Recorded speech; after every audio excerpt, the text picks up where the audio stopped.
Thank you for making it such. So Shaolin Kung Fu, and we will see its connection with India. So it's not very far from Luoyang, which was the capital of several dynasties. We traveled from there, Shaolin to Xi'an, and then onwards to Dunhuang. I was talking about it. It was declared a sister city of Aurangabad when the Prime Minister, Honorable Prime Minister of India, visited China for the first time after taking over as PM in 2014, and I was on the PM duty. So, because it has those fantastic caves called Magao Cave, you can see of that. Turfan, Urumqi, and Kashgar, which is in Xinjiang. Next, please.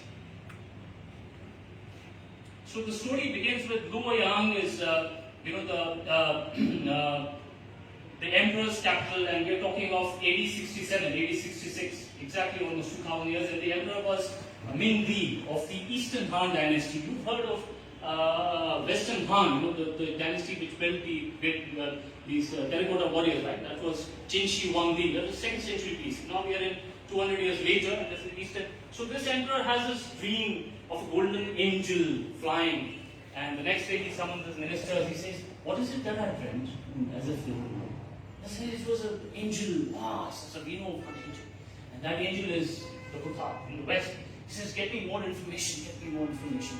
So this honorable predecessor of Mr. Xi Jinping, 2000 years back in time, immediately dispatched his envoys and to the north of India, and where they requested two eminent Indian monks called Dharmratna and Kassapa Matanga. So very Sanskritic names. Huh? So, and they were incidentally not in the India of today. They were that time in the court, Fargana court, which is modern day, the Fargana Valley is Uzbekistan. But all that was under, the Buddhist influence, under the Indian influence. A lot of exchange, we call the Bamiyan Buddhas in the same area. So Kazakhstan, Kyrgyzstan, Tajikistan, Uzbekistan.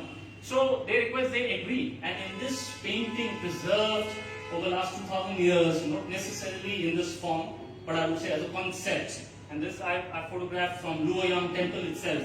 You can see the Chinese escorting two clearly Indian men, with the beard and with their eyes, and you can see on the horse this Buddha is there. So they brought sutras, and they translated these from Sanskrit to Chinese. They were the guests of the state, emperor. He built a special guest house for them, and a year later, a temple was made, and that temple is the officially recorded first Buddhist temple in whole of China, and that is called Baimasa. That doesn't make any sense. It's Chinese word.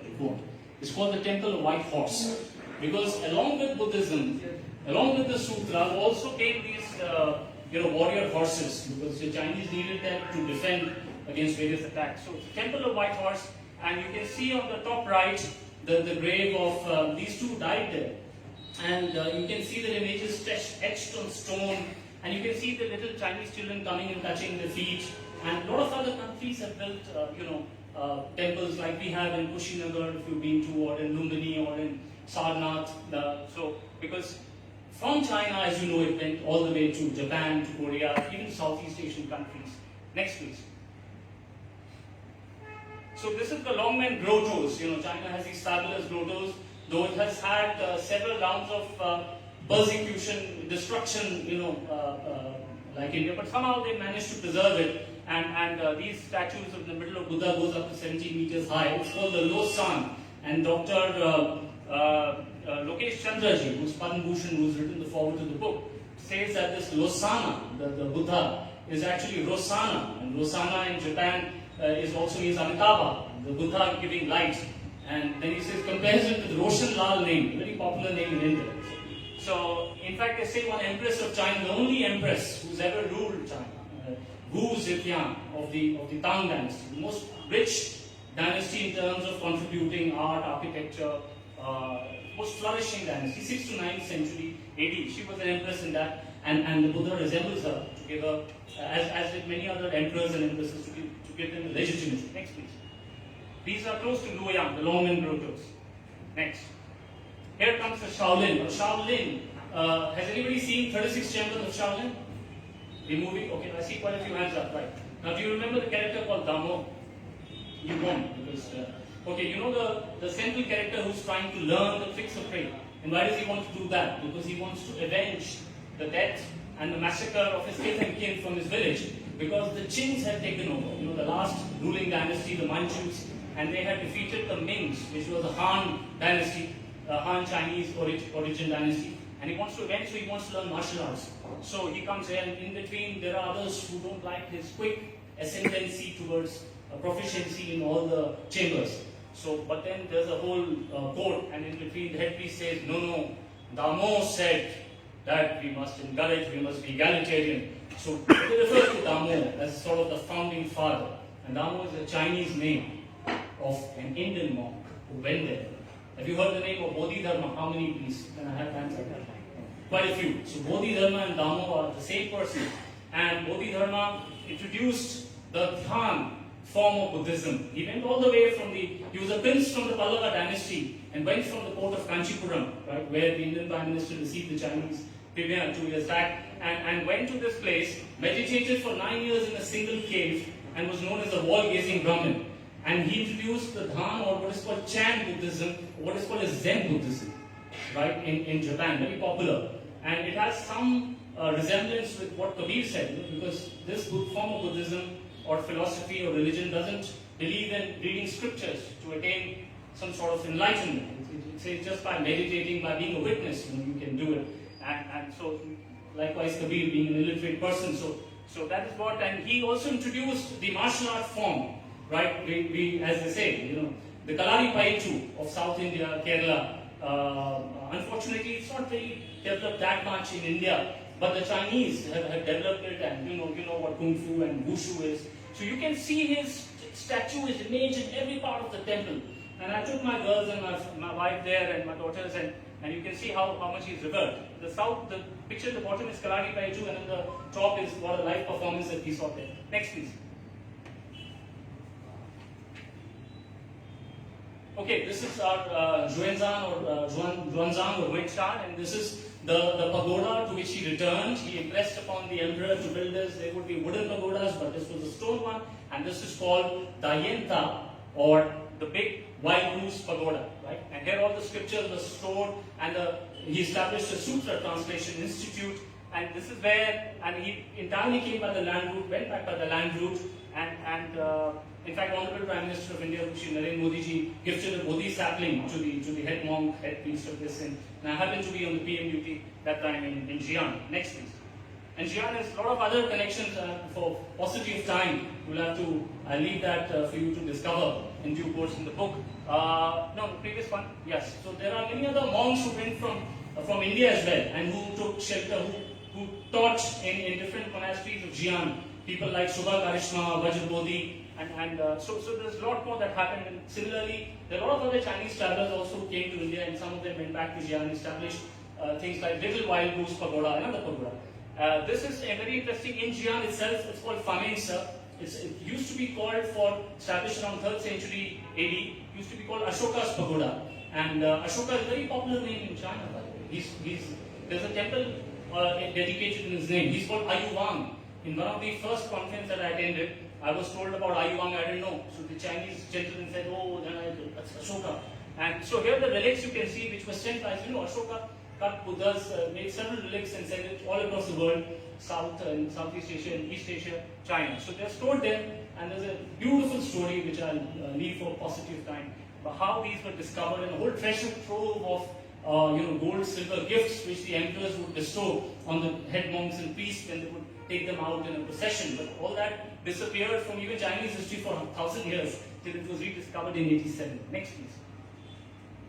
This is Dunhuang Caves, and there are close to 2,000 caves set up in 3rd century AD, and was very active. It was like modern day Hong Kong, Singapore, a thriving Silk Road city where you had Indians, Chinese, Mongolians, Tibetans, Tocharians, people called Sogdians who have all been lost to time. The gene pool is all mixed, and of course the Uyghurs all would stay there, discuss sutras, and it's famous for frescoes like Ajanta Ellora. Next, please. So here you can see the lying statue of Buddha. This would be the beautiful frescoes in the cave. Next, please.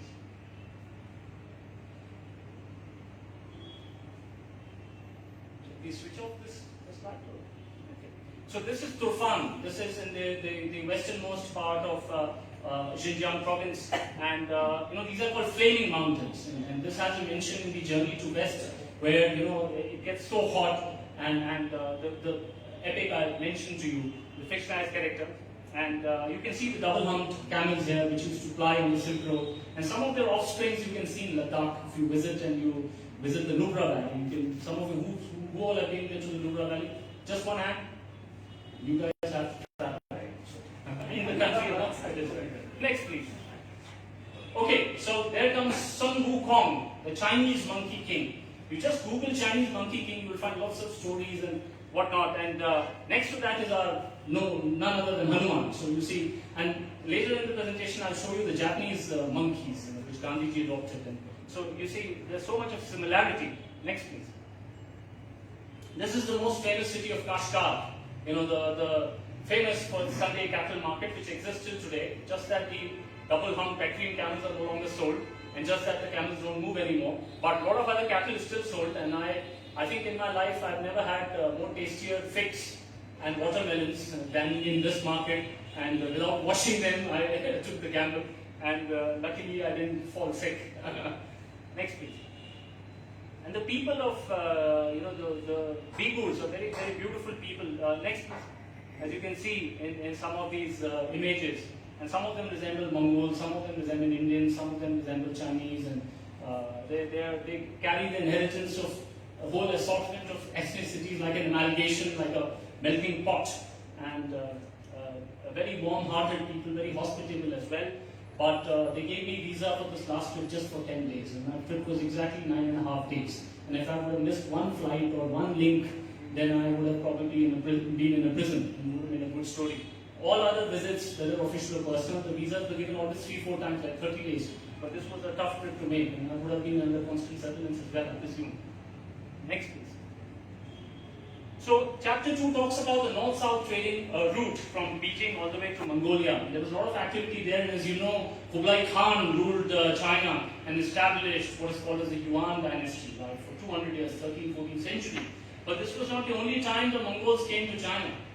I discovered that in the 4th and 5th century, another Mongol tribe called Tugobas, they had come and they established their capital at a place called Datong, which is in a state called Shanxi. And you will see that place in the context of this subject. This is the Trans-Mongolian Railway from Ulaanbaatar to the border between Mongolia and China. Next, please. So this is the route from Beijing, Taiwan, Datong, Zaminod. Zaminod is the border point, and Ulaanbaatar. This temple is in Beijing, where this beautiful statue of this Tibetan monk is there. Next, please. This is the world's most precarious hanging temple made of wood. It's a wooden temple, and it's almost 50 meters above the ground, and a fascinating one on this route. Next, please. This is called Wu Tai Shan, and this place, Wu means 5 in Chinese. And so it's 5 mountains surrounded, and this is northwest of Beijing. And this is the only place which is mentioned in Sanskrit scriptures of 6th century as a holy Buddhist site. And Ashoka's sent Buddhist relics reached right up to this place. And this mountain is a mountain. Wu Tai Shan, Shan means mountain. You know Fuji? They call Japanese, has somebody seen Fuji, Mount Fuji? Can I have, a lot of you have seen. So they call it Fuji-san, respectfully. Now, san word is same as Shan in Chinese. Shan means mountain. Wu Tai Shan is one of the 4 holy dhams, char dhams equivalent of India in China. The other are Ami Shan, and which is in Sichuan province, and there's a Putro Shan near Shanghai, and there is another one called Jiwa Shan.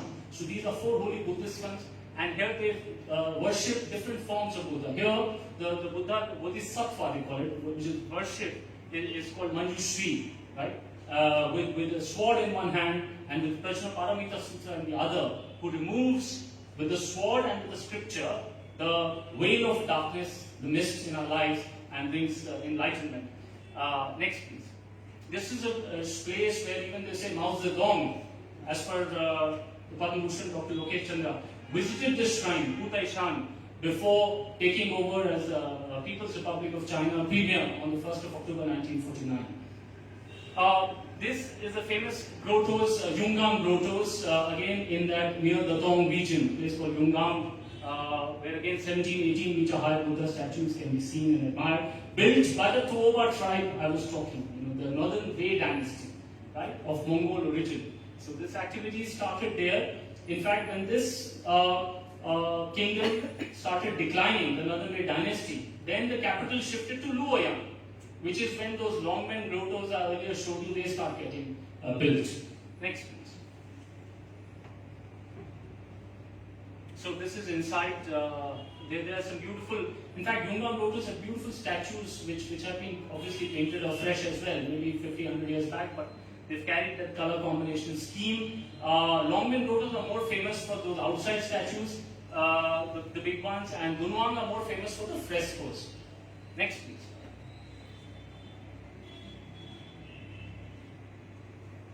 So the Alchi caves in Ladakh quite similar. Next. But of course, we've lost much of that cave heritage. I think, but for the Ajanta Ellora were lucky because they were somewhere in the woods and forest and had to wait for the British explorers to discover. We move on to Ulaanbaatar and the Genghis Khan. Genghis Khan had bhikshus. His personal secretaries were all Buddhists, and they were contrary to the Western perception of Mongols. They were slightly, Mongols were painted as brutal, merciless sort of people who invaded and did a lot of massacres. But the Mongols under Genghis Khan, Kublai Khan actually laid the fountain seeds, the seeds of Renaissance in Europe, because they took the inventions of paper, of gunpowder, of compass to Europe, without which the Renaissance wouldn't have happened, without which they wouldn't have started moving on the seas. And it is because whole Eastern Europe, whole of Asia was under their influence, and they encouraged the exchange of best practices.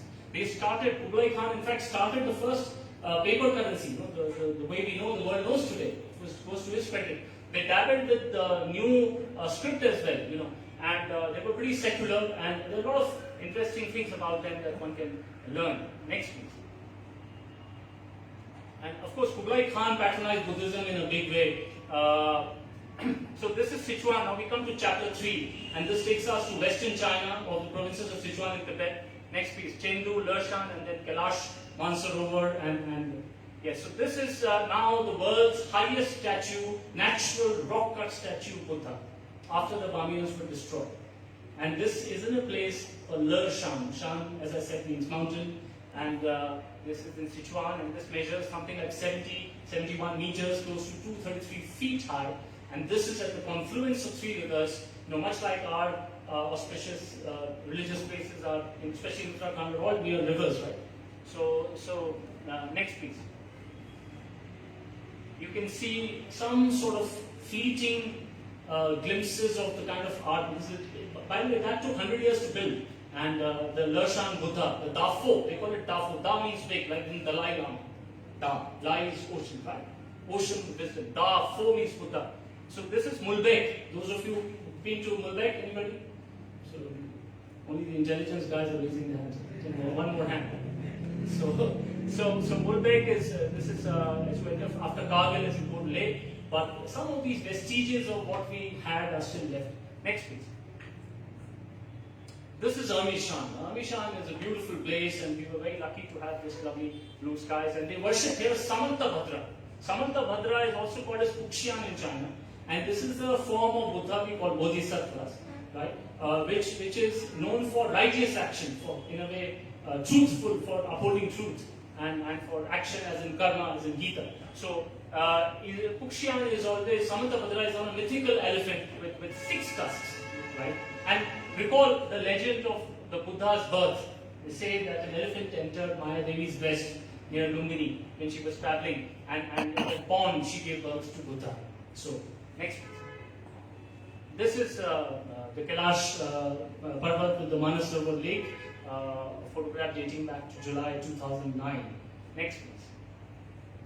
So we come to southeastern China, chapter 4 in Taiwan, and this place has seen all the modern economic development led by Deng Xiaoping's opening up of the Chinese economy. Concomitantly, gigantic statues of Buddha started emerging mostly in this part, modern statues, and they each seems to be competing with the other for heights and for glamour and for long, big structures. Please, next please.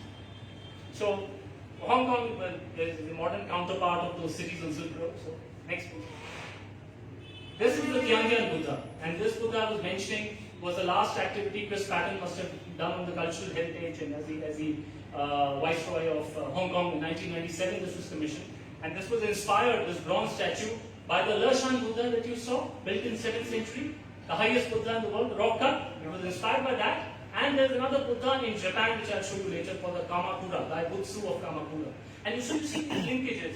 There's a monastery next to it called Poling Monastery. So the monks were sent from there to learn and see and design, get the design. And we have some architects here, next please. This is Hangzhou. Most of these places, by the way, are World Heritage Sites. Most of them, including the one you're seeing. This is a beautiful temple called Ningyan-si. And again, this temple has been worshipped by the, as they say, the Chinese Communist Party leaders as well, and survived the Cultural Revolution shock. Here, this mountain is called as Fe Lai Fe. Doesn't make any sense. It's the Chinese name, Fe Lai Fe. For the vultures speak the Gridha in Bihar, which I'm yet to visit. Has anybody visited? I think Umakant sir might have. So that's Gridha, the Rajgir. The vultures peak is where the first few Buddhist conclaves are held. And so exchange of the Sangha, the exchange of ideas, debates, discussions were held. So when they came here, the Indian monks said, and the Chinese said, this resembles that. So they named it the peak flying from afar. And there's some beautiful statuary, rock cut here. Next please.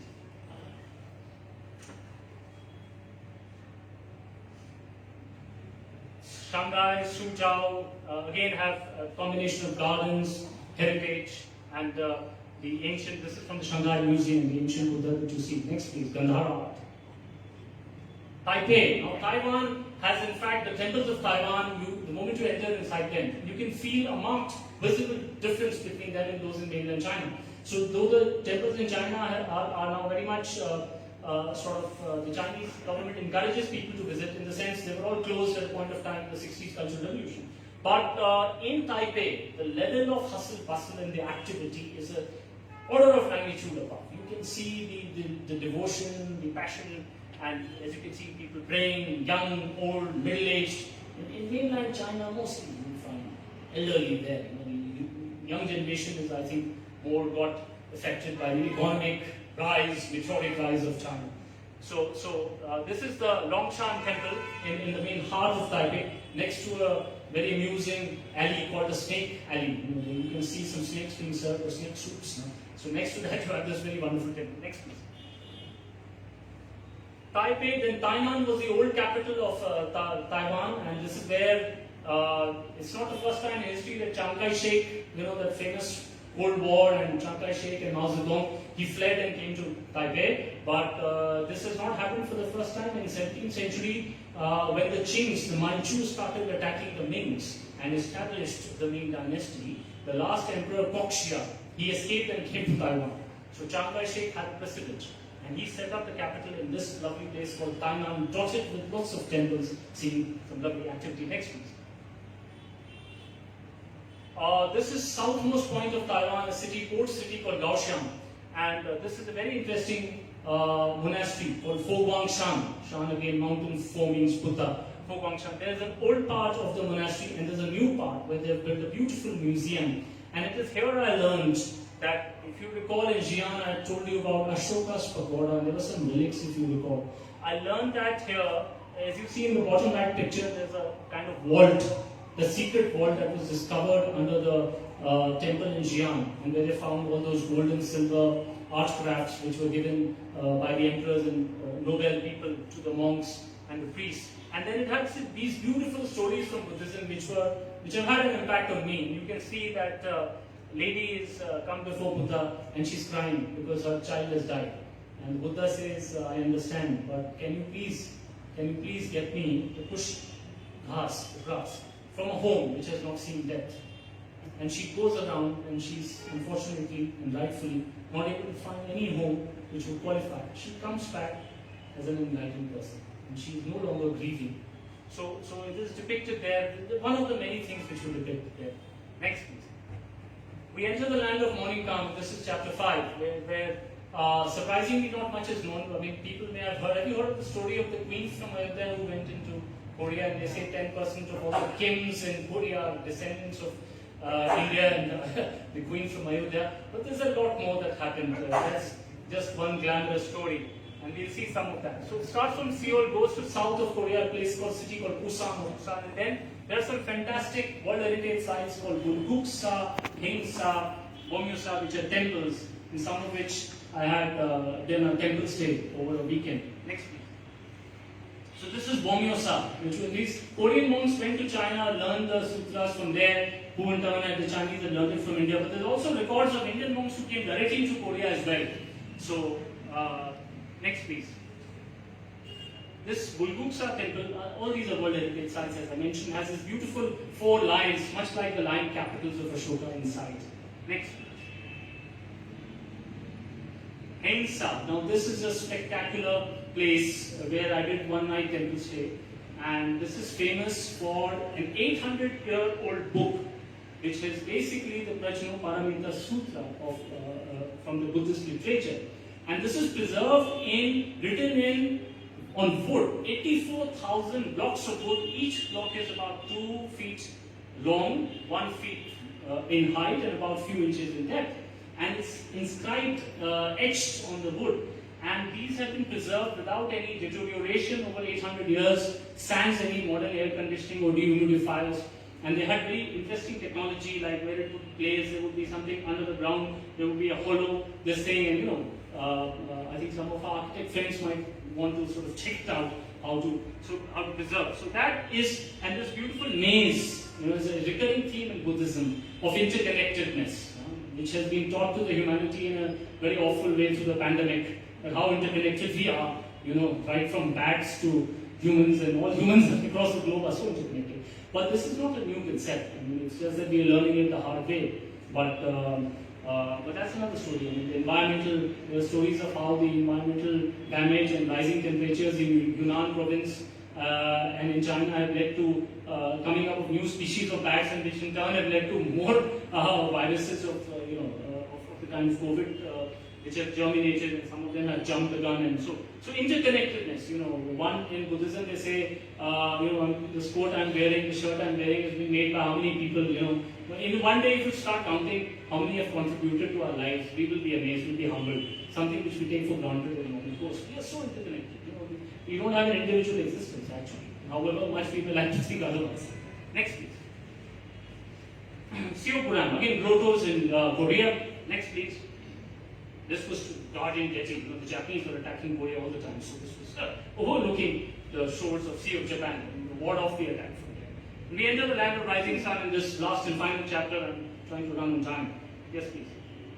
Amazing. This has some of the best preserved temples going back to 1300 years, because they were saved. Even the Mongols twice were trying to attack Japan, as you might have, some of you may have read.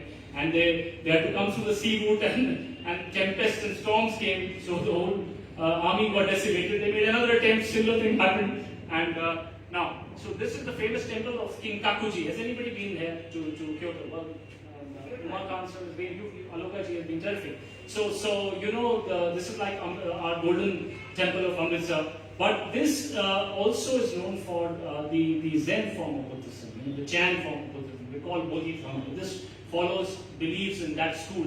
Next, please. This is the iconic Kyomizu Dera. Those who have been to Kyoto won't have missed this. And you will see the icon of the structure behind as the icon of most of the images in Japan. Next. This is now Nara. Nara was an even more ancient capital than Kyoto, but it remained capital only from around 700 to 775, till a huge plague engulfed Nara, and a lot of people died, and the emperors thought it was a bad omen, and equivalent of what's happened in America, if not the entire world, and they decided to change the capital, to have a fresh start. That's when Kyoto became. But this, around 700, middle of the 8th century, this largest indoor wooden temple of where the Buddha statue is a wooden complex. It's called Todaiji of Nara, the Buddha of Nara. And to commission this, they invited an Indian monk by the name of Bodhisena.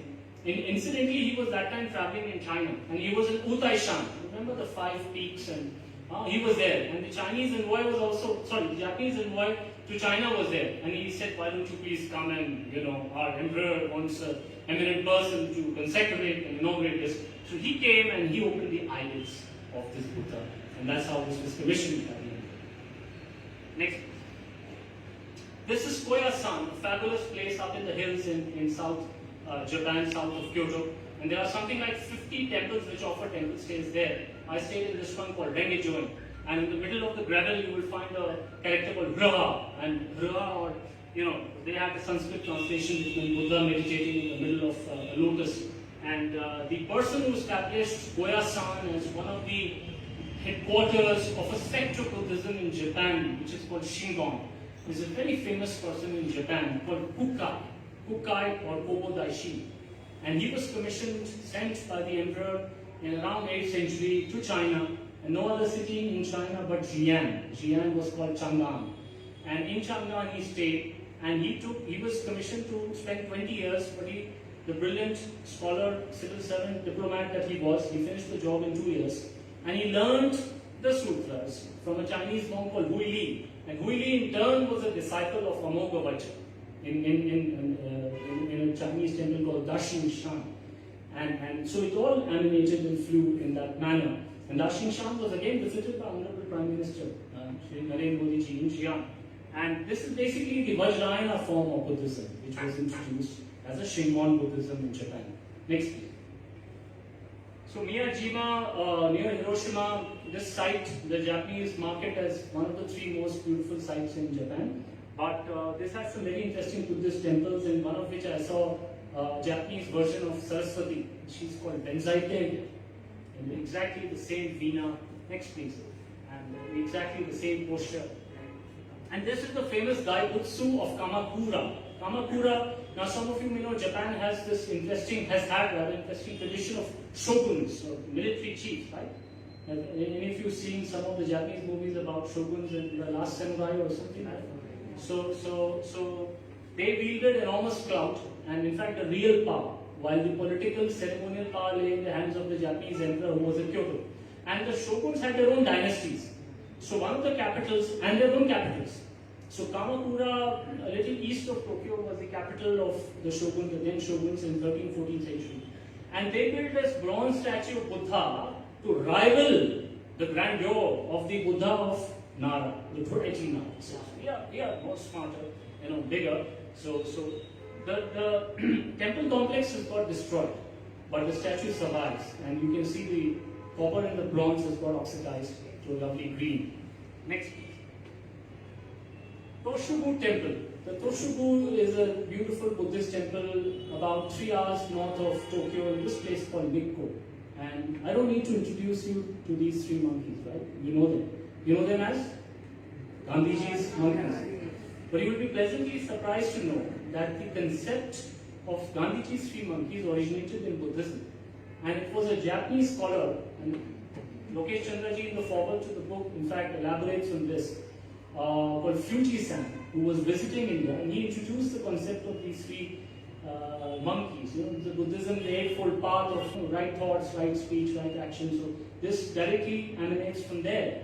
And so he writes that Gandhiji asked Professor Raghu Veera, the father of an Indologist, we were talking about Indologist, a famous Indologist, his father, that how are monkeys viewed in the Indian mythology?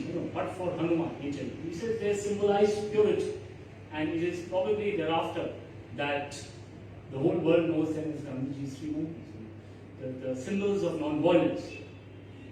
Next.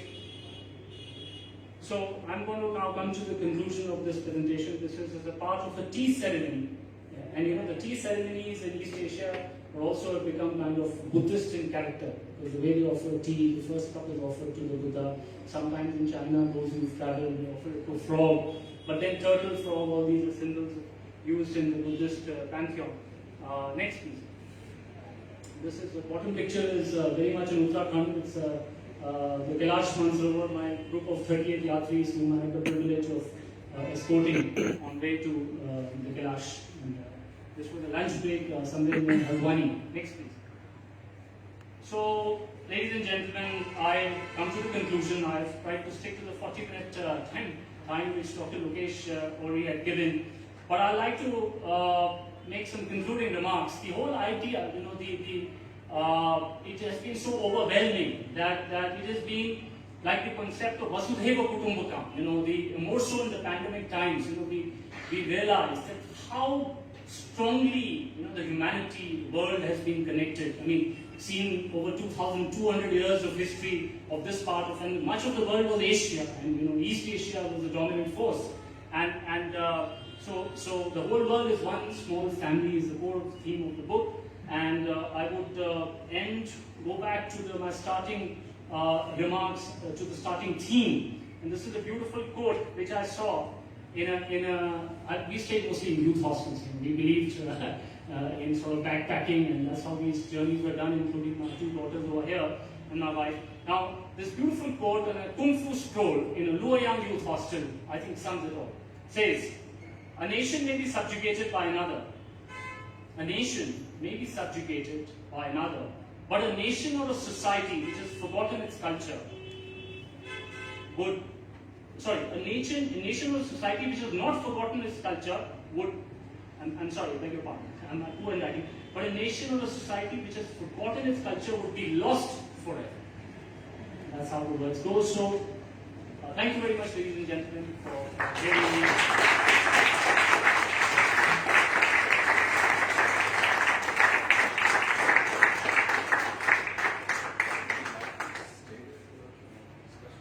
Yeah, sure. Absolutely. Sure. So we can have a discussion if people have questions. Yeah, Yes. Yes, sir. No, we can start.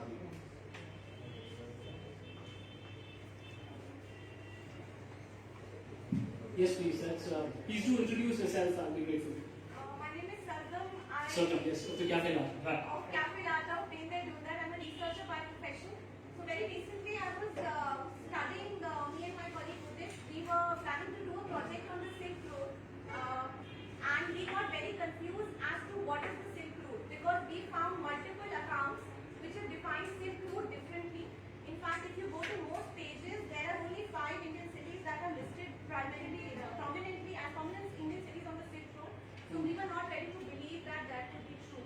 And a lot of the scholars also told us that many cities now are trying to claim Silk Road legacy. legacy. Yeah. So that like their communities were involved in the silk trade, etc. So sir, what is the factual is there any version? authentic catalog or any authentic account that defines the Silk Road? Excellent. Great question, because we're talking about Silk Road and the cities in Silk Road.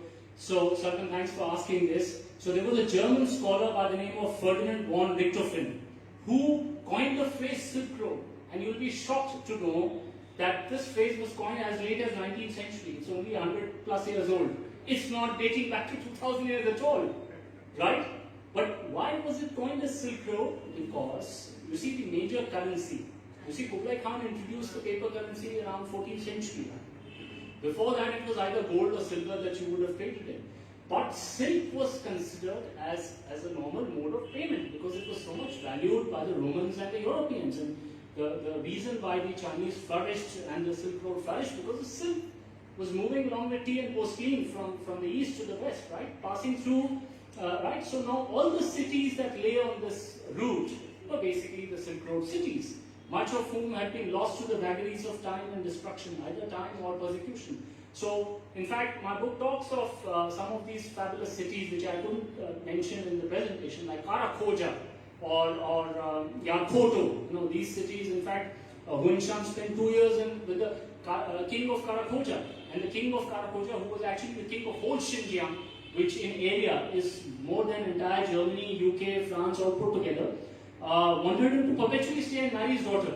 And again, this poor chap had to figuratively leave. So you see all these cities, and in fact there are images in the book of the destruction, the lost cities of Karakoja, Yarkoto, and then there are many branches of Silk Road. So there's a North Silk Road, in fact the city of Dunhuang, which you saw, which is sister city of Aurangabad. West of that there are two roads, the Silk Road diverges into two. There's the North Silk Road and South. And some of these routes, they had to be had water supplies, right? The rivers, when they dried up, the other routes became popular, right? So there were cities like Hotan. Hotan is written as Hotan, right across the Karakoram Pass. You have Kashgar, you have Hotan, you have Yarkand. You will find mention of these places in till very actively till about 50 years back, before Tibet, around World War II. In fact, so all these cities constitute what is known as the Silk Road, and there's a branch which came to India from the Karakoram and the pass, and there's one which came from this side, North Bengal, Sikkim side and Kalimpong side. So in fact, if you go up there, today it's Nathula, but earlier days the pass was differently named, and you could go straight up. If you go, you reach Lhasa.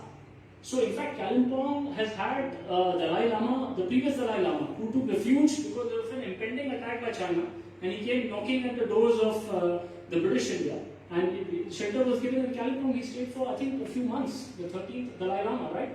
And it was a hotbed of political intelligence activity in the Kalimpong. So these cities also, and the many merchants who became, right up to Calcutta, they became prosperous in the process, right? So we can go on and on, so you might, yes. Did it go north of Afghanistan also? It did, in fact, China and yes, Afghanistan, Kyrgyzstan, because it's going right all the way up to Europe. So, in fact, for those of you, I mentioned in my book, in the references also, if you wish to read more about this, there's a fabulous account by a Chinese called Sun Shuyan. She writes 10,000 miles without a cloud. She's the daughter of a Communist Party person, and she undertakes the same journey which Ruan Zhang did. So it's in a way journey to the west, in a modern Afghan. So she touches on some of these places. In fact, there's a story about Lost Years of Christ. There's a book by Holger Kirsten, I think, who's written The Lost Years of Jesus. So it definitely had gone up to Egypt, and some parts of Greece also has similar types of the Buddhist influence, and of course, all along the Silk Road.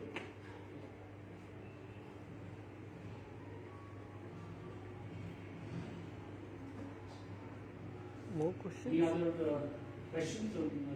Welcome those. Yes.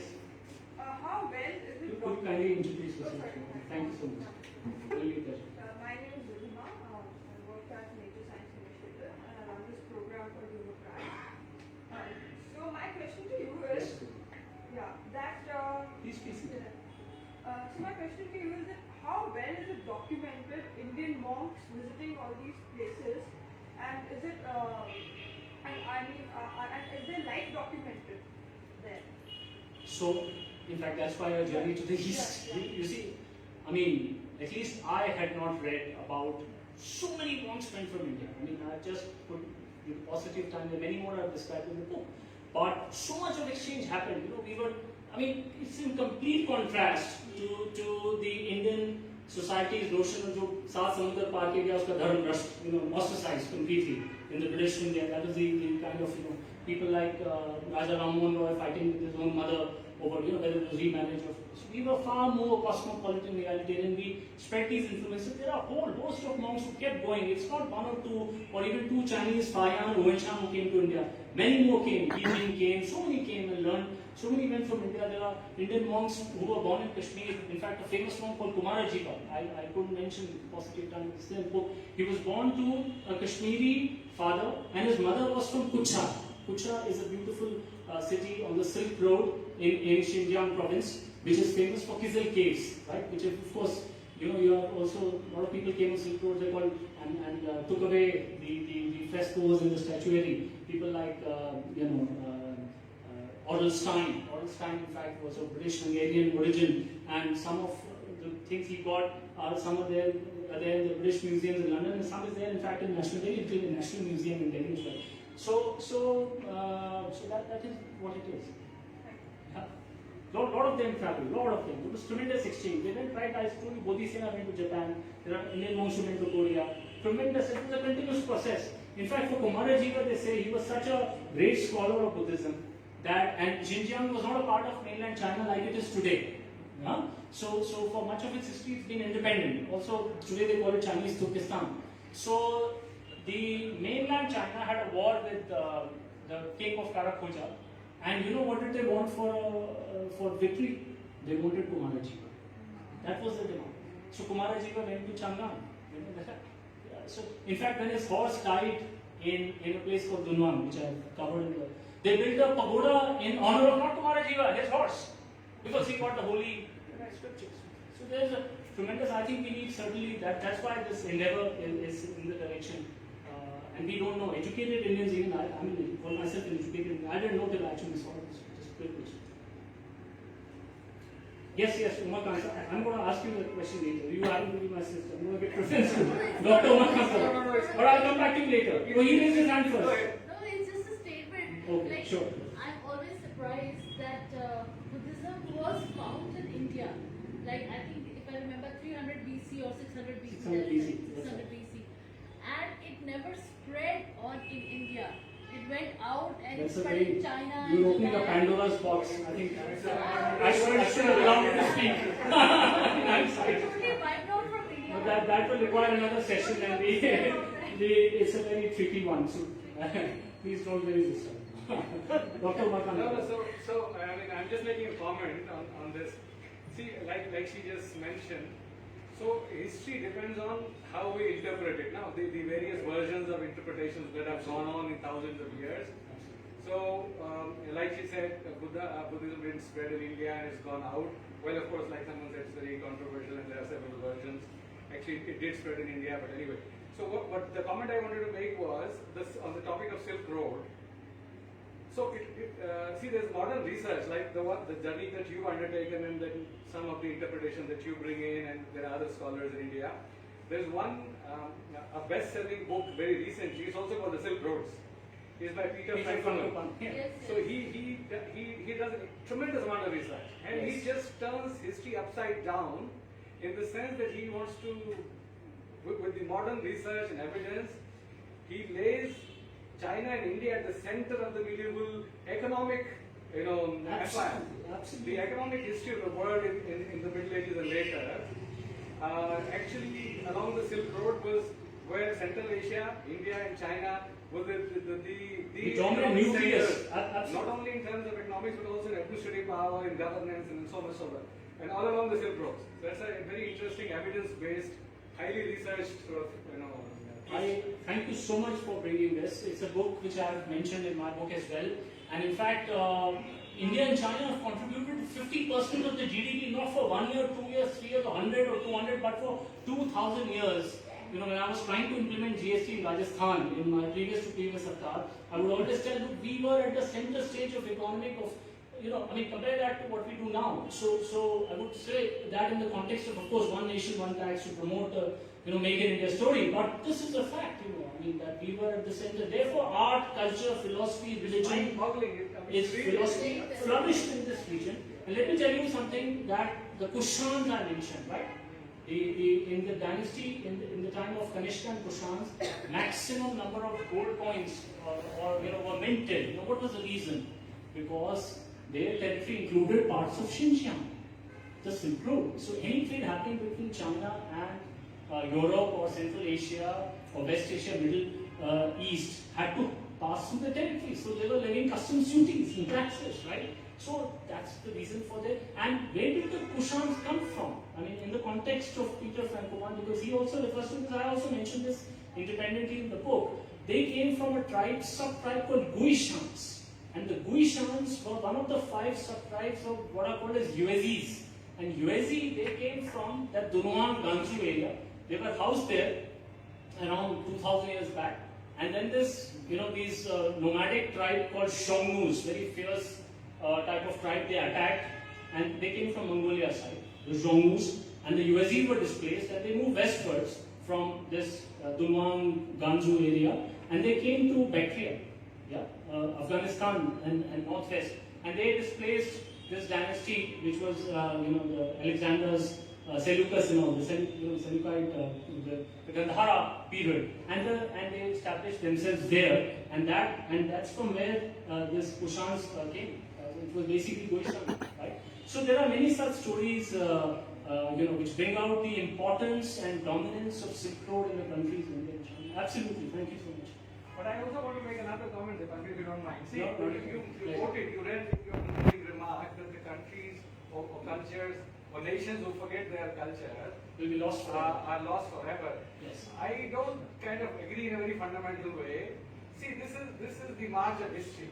for not just for 2,000 years, it's for thousands and thousands of years. There is evolution, there is history, there is so much going on in the world, if not to say universe. So whatever happens is not because someone consciously designed it to happen.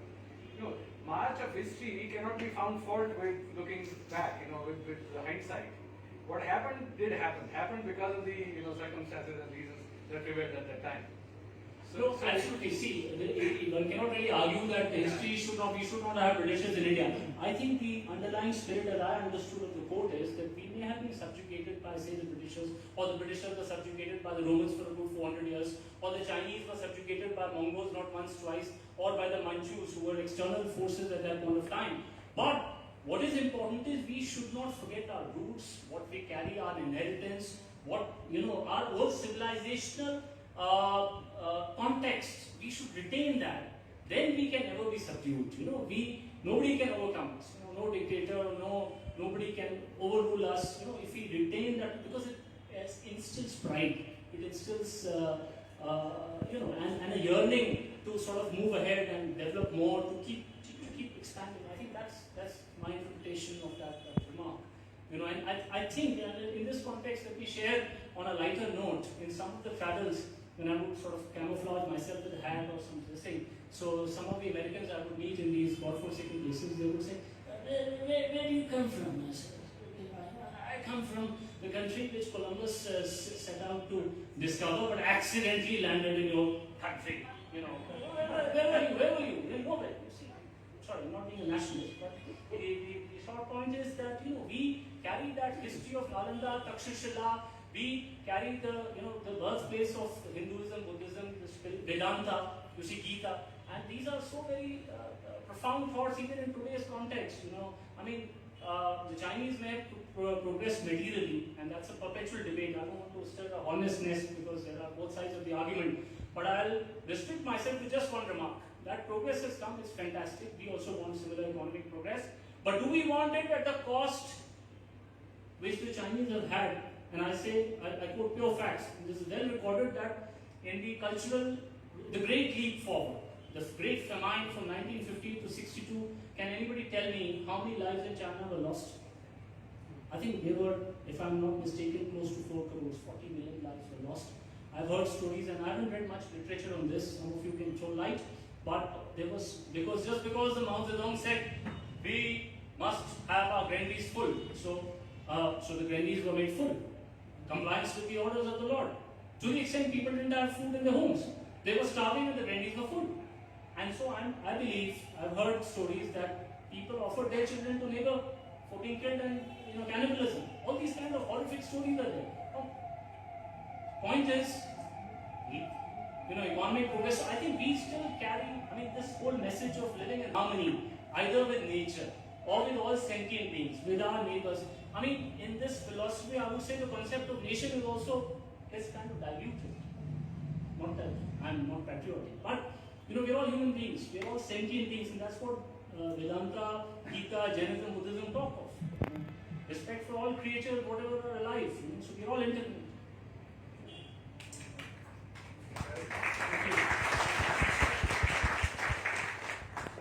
Anything from the other side, from the rear, from that side, still quiet?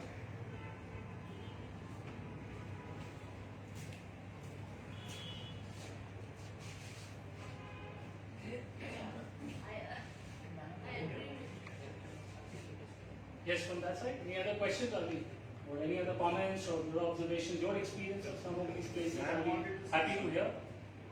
Yes, please do. We have Dr. Mukesh Away will be gracious enough to come with us. Please go ahead. This is much closer home and much. Can you kindly introduce yourself? I'll have the good fortune of knowing you. I'm Suniti. Right. Thank you, Suniti. There's this golden triangle called Shekhavati, and all our major Baniya families come from there. Famous Shekhavati in Rajasthan. And why is it that they came from there? They already had money, and that was apparently a part of the old Silk Route also. So that's where and all their Havelis are there, with paintings and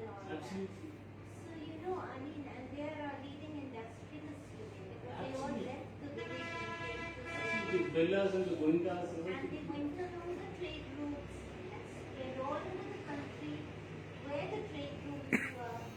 So, I mean, that's a more contemporary take on our contribution to the city.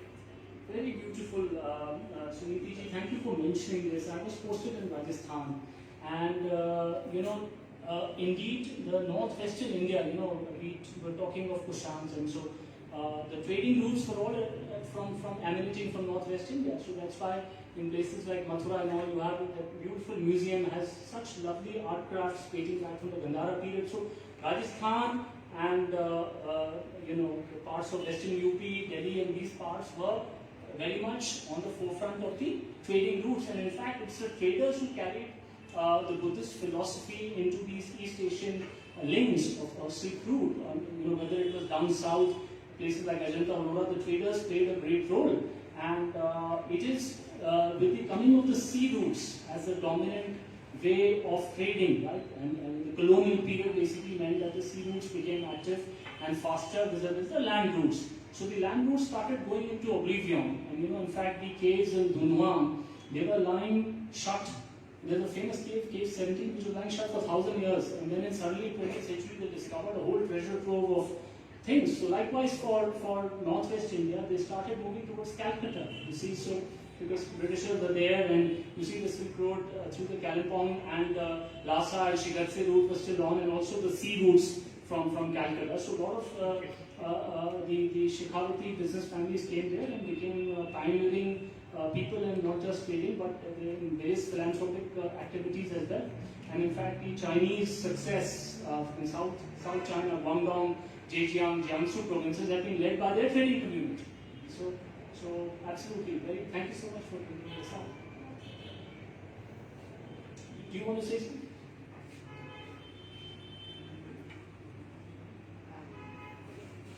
Aloka?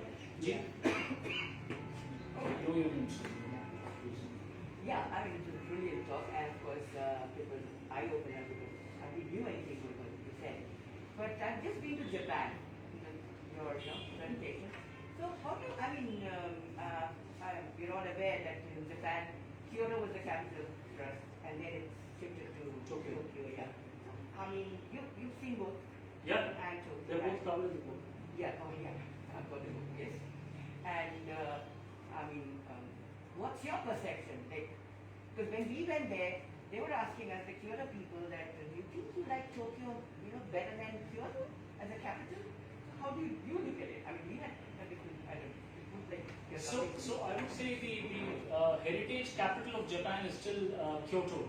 For it has some maximum World Heritage sites for any city in the whole world, not just in Japan. I think close to 17 World Heritage sites. In some of them you saw just one or two in this presentation. More are there in the book. In fact, when the Prime Minister, Honorable current Prime Minister, went to Japan, first visit again as PM, and Mr. Shinzo Abe, the then Japanese Premier, received him in Kyoto and not in Tokyo. And they went to a couple of the temples, one of which is in fact in the book as well. And so Tokyo is a modern avatar, when the Meiji period started, right? So 1868, this capital was established, more as in sort of, it's more central in Japan, so as to say. And the Edo period, they call it, the shoguns, so it got shifted, and they just, in fact, Kyoto and Tokyo are quite related. If you take the TO of Kyoto and move it westwards, you get Tokyo. And Tokyo is indeed west of Kyoto if you see the map. And that's how literally it was named. So I would say Tokyo is the modern face of Japan, the meteoric rise of Japan, the industrial revolution sort of. And it started in the early part of 20th century. In fact, the place where the Hiroshima bomb landed was actually at the equivalent of Pragati Madan in India, where the trade exhibition was used to be held. And this we're talking of 1930s, 40s, So they have left the place. In fact, I have not covered this in the book because Hiroshima, the theme was a little off, but since you mentioned, so the huge crater which was formed at the trade exhibition still stays. They've done nothing. They've preserved it as such to tell the younger generations and the future ones to come that look, this is what can happen, can go wrong in a society, violence. Thank you for bringing Japan there. And to Tokyo, Japan, in fact, just last remark, has very beautiful form of syncretism of religions. It's exhibited this phenomena in various temples because the ancient religion in Japan was not Buddhist. It was of course introduced, yes, Uday will come to you. So the original religion was more of a nature worship called Shingon. Sorry, it's called Shinto religion, in which they worship foxes. And you can see the classic, when I showed the first slide, enter the land of, I have this temple of, a lot of these vermilion colored tories they call it. So that's in a Shinto shrine. But there are some places where Shintoism and Buddhism are being practiced in the same temple. And that one such example is Nikko. They show those three monkeys. And of course, nowadays the Japanese joke that, we are born Shinto, we marry like Christians, but we like to die as Buddhists. Thank you. Uday, you have a question. Just a small question about Tibetan Buddhism Yeah. and how Milarepa, Tibetan master, got his sort of initiation from his Indian master, was I think Marpa. Yeah. So, that's another very interesting chapter in Buddhism, how it spread to, I've read this book on Milarepa, Marpa. And Milarepa is of course a living legend in Ladakh. And I went to the Hemis monastery, in fact, I read the whole story. And there, people from Bengal, the Tibetan Buddhism started off in a major way with a gentleman king called Song Sen. In fact, in Dehradun, and thank you for bringing this because we have a lot of Tibetans here. And Sayazara wrote, and Dalai Lama, when he came to India, escaping in 1959, which is the city he first came to, can anybody answer? Where was he housed? In Dharamshala, right? No. Dharamshala. How many for Dharamshala? Quick. No. Mussoorie. Happy Valley. Just spot on. Mussoorie is the place where he was given initial shelter, and that's why this area has so many Tibetan communities and settlements. Till the time came when I think Nehru, the government decided that Dharamshala perhaps was more appropriate. So, Song Sen Library is here. Very close to my residence.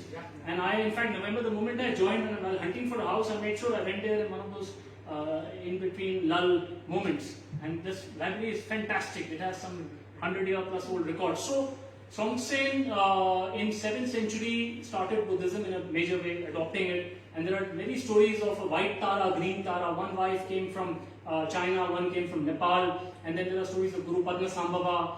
There is a namesake of mine. I cannot mention. So, I'm a scholar of that kind, Atish Dipankara. And he went from Bengal, rather East Bengal, Bangladesh today, and spread in the Pala dynasty in Bengal. He went there and spread Buddhism in Tibet. And then, of course, you have stories of Nagarjuna and a lot of other exchanges between Nalanda. And then, of course, the 1193 attack on Nalanda Bhatia Khilji, a lot of monks going to Tibet. So we've had very strong, connect. After Guru Padma Sambhava, you have the Guru Dongmar Lake in Sikkim, which I had the good fortune to visit in 2019. And they say that he returned back through that route in bordering Tibet with Sikkim.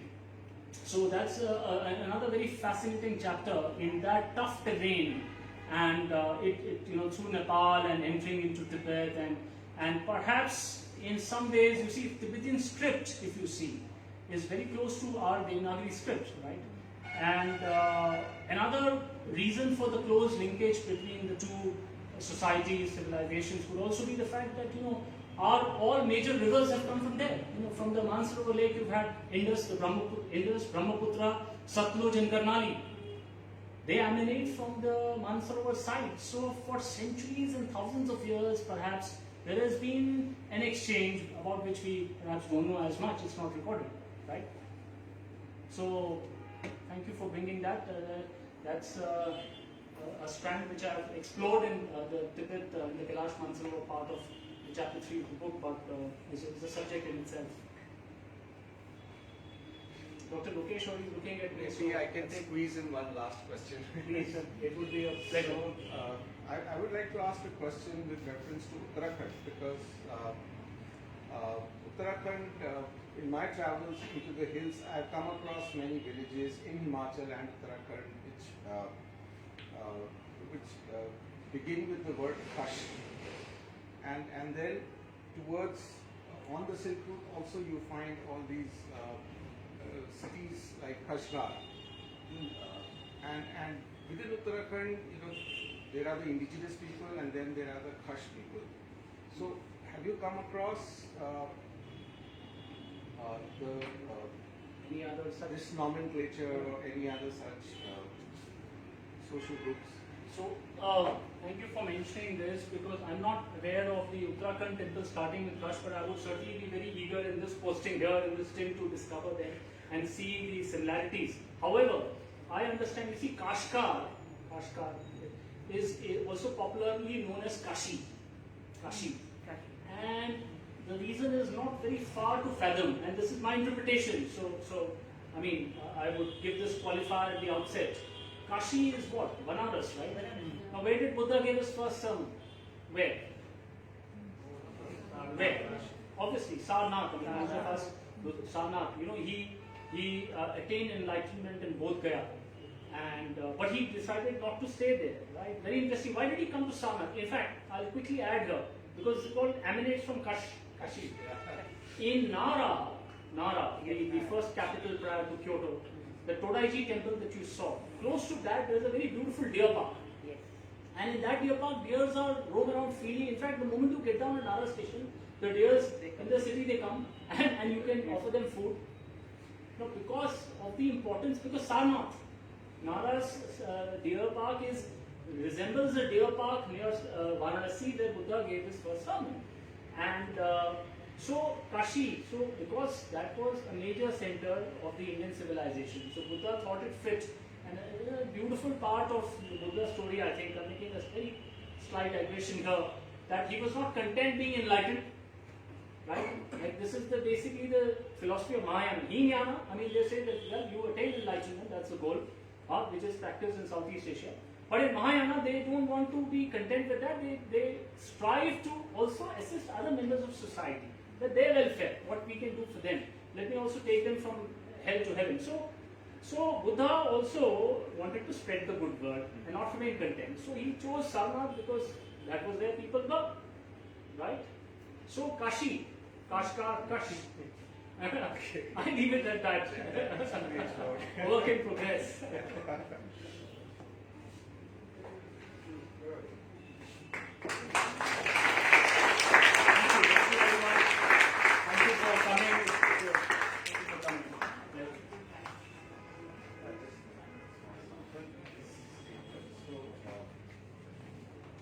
Thank you, sir. Thank you for this fascinating talk. And you must be tired, but I must announce that this book is available at near the entrance, and I think the cover price is 2,000 rupees, but we are offering it at a discount. It's available at 1,500, and you can get the author's signature autograph as well. So if you're interested, please pick up a book from there. And on behalf of Being There Do That and Cafe Lata, I would request Sana to please come forward and present a little memento, which is a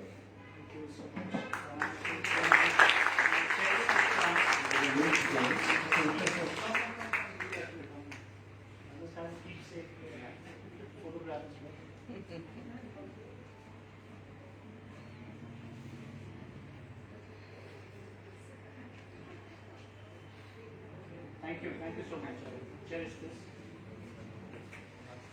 Thank you very much. Good evening, and you can stay on and discuss amongst yourselves, or talk is over. So coffee on the cafe. Yes, there's coffee on, and we will be taking orders if you wish.